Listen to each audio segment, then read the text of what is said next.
ராமநாதபுரம் மாவட்டத்தில் உள்ள கீழச்செல்வனூர் மேலச்செல்வனூர் பறவைகள் சரணாலயத்திற்கு வெளிநாட்டு பறவைகள் வரத்து அதிகரித்துள்ளது.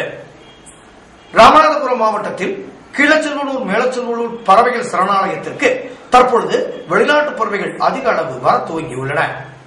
ராமநாதபுரம் மாவட்டத்தில் தற்பொழுது இதமான சீதோஷ நிலை நிலவுவதால் வெளிநாட்டு பறவைகளுக்கு ஏற்றமாறு சீதோஷ நிலை அமைந்துள்ளதால் தற்பொழுது ஆஸ்திரேலியா போன்ற பகுதிகளிலிருந்து செங்கால் பறவைகள், பிளமிங்கோ பறவைகள் கீழச்செல்வனூர் மேலச்செல்வனூர் பறவைகள் சரணாலயத்திற்கு தற்பொழுது வர துவங்கியுள்ளன. குறிப்பாக மேலச்செல்வனூர் கீழச்செல்வனூர் பறவைகள் சரணாலயத்தில் நீர்க்கொக்கு போன்ற உள்நாட்டு பறவைகளே உள்ள நிலையில் தற்பொழுது வெளிநாட்டு பறவைகள் வரத்தால் ராமநாதபுரம் மாவட்டத்தில் உள்ள பறவைகள் சரணாலயத்திற்கு மேலும் அதிகமான அளவு வெளிநாட்டு பறவைகள் வருவதற்கு அதிக வாய்ப்புள்ளதாக அந்த பகுதி மக்கள் தெரிவித்துள்ளனர்.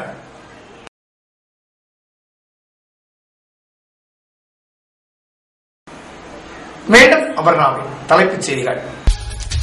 ஆயிர வைசிய மகாஜன சபையின் புதிய தலைவர் திரு வேணுகோபால் மற்றும் புதிய நிர்வாகிகள் இங்கு பொறுப்பேற்றுக் கொண்டனர். அரசு ஊழியர் சங்கத்தின் சார்பாக மாபெரும் மறியல் போராட்டம். காவல்துறை சார்பாக பொதுமக்களுக்கு பாதுகாப்பு விழிப்புணர்வு துண்டு பிரசுரம் வழங்கப்பட்டது. மறியல் போராட்டத்தில் ஈடுபட்டோர் கைது.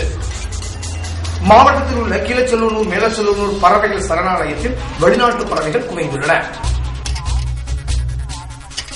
இத்துடன் செய்திகள் முடிவடைந்தன. வணக்கம்.